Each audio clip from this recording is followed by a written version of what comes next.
I walked sleepily to the bathroom. I started brushing my teeth and looked into the mirror. Looking back at me was my arch enemy, Mrs. Davis. I'm Sarah, and until yesterday, I was just a 13-year-old student. Now, I'm a math teacher. Last night, I saw something that looked like a shooting star racing across the sky. I had to make a wish and made the stupidest one of my life. I wished that I could trade places with one of my teachers for a day. When I woke up, I was horrified to see my wish had come true. This was wild. How could this be possible? Another wave of shock went through me when I realized I wasn't even in my room anymore. This must be Mrs. Davis's house. I just sat down on her bed, completely dazed, trying to wrap my mind around what had happened. Well, whatever had happened, I knew what I was going to do. A grin spread slowly across Mrs. Davis's face as I stared back at her reflection. I was going to go to school and be the most fun teacher ever. Mrs. Davis needed to loosen up, live on the edge a little. I looked through her closet. Yuck, I thought to myself as I went through all the gray and brown pantsuits and blouses. Right at the back, I found a Metallica t-shirt. I ran my fingers through my hair and made it all messy. Next, I applied some thick black eyeliner. Perfect. I chuckled to myself. I opened the drawer to put the makeup away when I saw a crumpled up note in a corner. If you don't want your husband finding out your secrets, you'll meet me at our decided spot. I read out loud. Interesting. I was really curious about what that meant. Maybe I'd find out more later today. I put it back and looked at myself one last time before heading out. No one else seemed to be home. I got to school running a little late for my morning class. When I entered the classroom, all the students just stared at me, completely speechless. I gave them the widest smile. Good morning, lovelies. Sit down, sit down. How are you all this fine morning? I saw them exchange really surprised looks. I was enjoying this. Today's going to be such a fun day. What do you guys want to study? Do you even feel like studying today? I saw the kids exchange hesitant smiles and awkward looks, discussing what they wanted to do. Geometry? Someone suggested. Wrong answer. I'll tell you what. You guys have been working too hard for way too long. Who wants to go on a road trip? Let's make it a field day. I'll give you guys a much-needed break. Does that sound good or what? Yes, Mrs. Davis, the class said in unison. The delight on their faces just warmed my heart. I called up the school bus driver and told him to bring the bus around. Principal's orders. We boarded the bus and I whooped. By this time, the kids had caught up with the fact that I was probably just in a good mood, so they played along. We went to the nearby amusement park, and of course, everyone's rides were on me. There was plenty of money in Mrs. Davis's bag. I got everybody popsicles too. By the time we got back to school, it was evening. I had completely forgotten that these kids were supposed to get back in time so that they could be picked up, but it didn't bother me. This was so funny. Mrs. Davis was going to get into so much trouble. Serves her right. As expected, when we reached the school, I could see a large group of people waiting outside. They all looked angry, and I think I also saw the flash of a police car as we drove past. Girl, this is going to be a riot. As the bus stopped and everyone got out, the principal, Mr. Hopkins, called me into his office sternly. Hoppy, I'm so tired right now. Let's have this meeting tomorrow, okay? I said, yawning and stretching my arms. I could hear the kids giggling, and Mr. Hopkins had turned a deep shade of purple. We'll have this meeting now, Mrs. Davis, he managed to say through clenched teeth. I let out a big sigh and followed him to his office. And, of course, he just exploded on me. What has gotten into you today? Do you have any idea what you've done? Do you know how much trouble this has caused all the parents and the school? He asked, looking extremely pissed. Yo, chill. You're going to give yourself a heart attack, old man. I understand if you want to fire me. I deserve it. Later, hater, I said and turned around, trying not to burst out laughing. Wait! You know I can't fire you. You're way too important to our operation. My ears pricked up. What operation? He was still going on. But this kind of behavior won't go unpunished. You're not getting your cut from the next donation. And it is going to be a big one. I'm guessing I'll have to spend that money by myself this time, he said, an evil look in his eyes. Boy, I had a feeling I had stumbled onto something big. I had to keep pretending like this wasn't news to me. Why not? I'm not going to help you if I don't get my share of the money, I told him. You should be glad I'm not completely cutting you off. And don't forget that I know all about your past. I could destroy you. So, of course, you're helping me. Now get out of my office, he said menacingly. I left the office trying to process everything I had just discovered. Mr. Hopkins was stealing from the school's donations, it seemed, and Mrs. Davis was in on it. But it sounded a lot like he was blackmailing her into doing his dirty work. What did he know about her past that she so desperately wanted to keep a secret? So many questions! There was a ping on Mrs. Davis's phone, and I saw that I had a text from someone called Mark. Who is this character? There was a heart in front of his name, and that spoke for itself. Mrs. Davis had a boyfriend on the side as well. Since I was hell-bent on making her life miserable, I decided to make this part of her life worse too. I opened the text. "Hey babe, we're on for tonight?" I responded saying, "Nah, player, can't make it. Have some stuff to do. Laters." Almost immediately, the phone chimed again. "But I cooked for you. I was really looking forward to seeing you tonight. What changed? Are you busy?" "Nah, I'm just not in the mood. Maybe I'll go spend some time with my husband." "Why are you acting this way? You know I went out of my way to make you feel special, especially after everything you are going through at school." So Mrs. Davis's boyfriend knew about this too? How far did this thing go? I decided to meet him just to see how much information he had. I texted him back, asking him to pick me up. And hey, a free meal would be nice. A little later, a car pulled up beside me and someone rolled down the window to smile at me. I could only assume it was Mark. We headed off to his place. He was a tall, skinny guy in his mid-30s.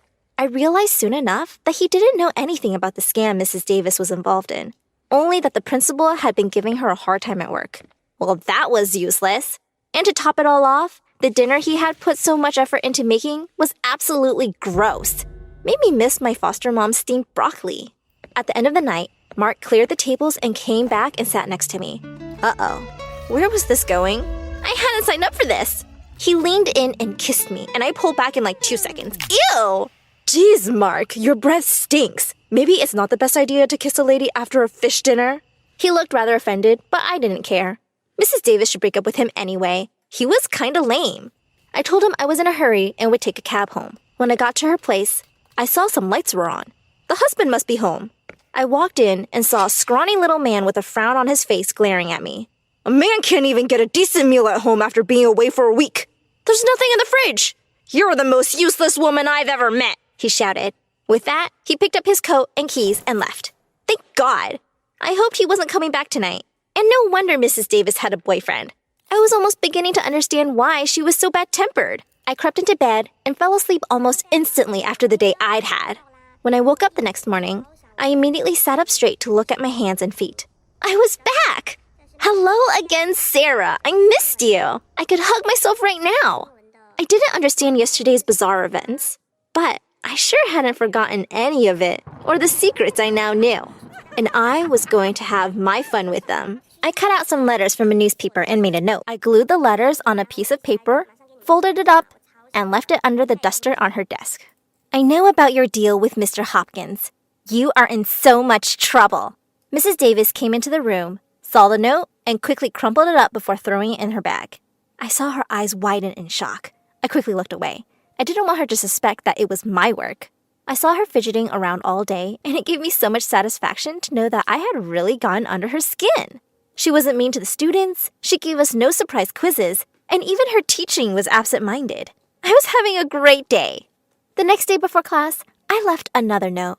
Does Mr. Davis know about Mark, Martha? She went as white as a ghost the minute she laid eyes on it. She looked like she was going to pass out. Again, she didn't say anything, but went on with her class. But she wasn't really doing a great job. I was totally enjoying my position of power. With great power comes great responsibility, said a wise superhero once.